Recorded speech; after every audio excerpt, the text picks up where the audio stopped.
First, open the glove box. Then push the left and right side together to release the glove box. You will then see the cabin air filter. Pull it out.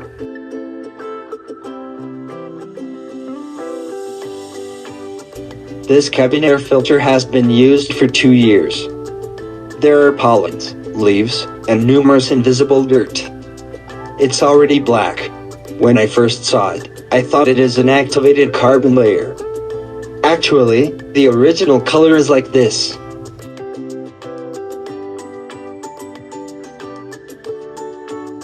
Now, slide in the new filter, close the glove box, and that's it. Super easy.